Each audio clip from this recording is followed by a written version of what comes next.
Greetings, Exile. Scarab prices have been all over the place recently, with people releasing new videos about new strategies. So I wanted to move away from the popular scarabs for a while until their prices stabilize a bit. I looked for a low to mid-investment strategy and came across the incursion scarab of timelines. Knowing the prices of double corrupt temples from my failed attempts at trying to get a chest piece for my new build, I realized this had some potential, but I was shocked by the results. However, I didn't just want to run Alva, since it doesn't really take a lot of points to run her, leaving me with a lot left over. So, I decided to pair Alva with Jun and do a master strategy to see how it goes. I ran a set of 40 maps with both Alva and Jun. The map I chose was City Square because of its small layout, allowing me to complete all the encounters relatively quickly without having to search for them. For Jun, it was very simple. We want veiled orbs, and to get them fast, we need to kill Katarina a lot. To do that, we need safe houses with preferably level 3 leaders, and once you run the safe house, it will give you intelligence towards the Katarina fight.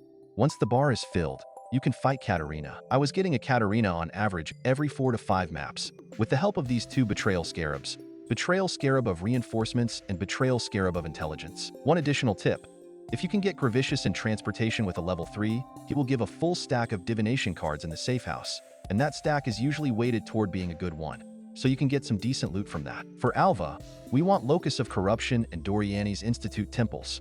To get these, we use the scarab I mentioned. The way it works is that at the end of the last incursion encounter in the map with Alva, you will get a temple drop from the loot. This temple will have the exact same layouts and rooms as the one you are currently working on, with one caveat. The levels of the rooms are randomized and don't have any weighting, so it's a 1 in 3 chance for the room to be level 3, which is what we want. Aside from this scarab, the general strategy when running Alva is trying to get Locus of Corruption and Doriani's Institute. To get these rooms, start by checking if their lower tier variants are showing on your temple. When they are, upgrade them.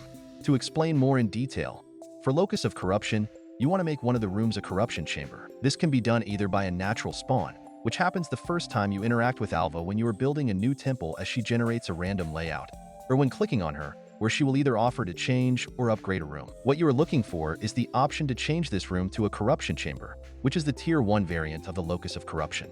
After this, you just hope that Alva will offer you upgrades to this room. For tier 2, it will say kill to upgrade to Catalyst of Corruption, and the last upgrade will say kill to upgrade to Locus of Corruption. For Doriani's Institute, it's the same concept. The only difference is the name of the rooms. Tier 1 is Gemcutter's Workshop, and Tier 2 is Department of Thaumaturgy. The atlas I used is in the spreadsheet, as always, along with what I got from these maps. To recap, we enter the map and do the encounters. For Jun, we want to get safe houses quickly to fight Katarina, and for Alva, we want Locus of Corruption and Doriani's Institute. I got unlucky during these maps because, in all of my Katarinas, I only got one Veiled Orb, which sold for 7D. This is below average. But Alva carried the bad luck because from all of these maps, I got 6 Locus of Corruption temples, which sold for 1D each, 15 Locus of Corruption temples, which sold for 80C each, 4 Locus of Corruption plus Locus of Corruption temples, which sold for 1.2D each. In total, I got 24.6 divines, and the initial investment was 5D for all the scarabs I used.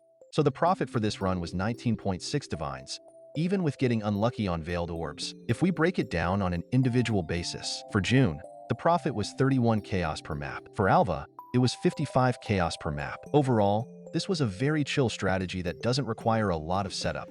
It's mostly blasting. I'm rating this a 7 out of 10. Rue is a cat and fuck sanctum. Subscribe and like for more.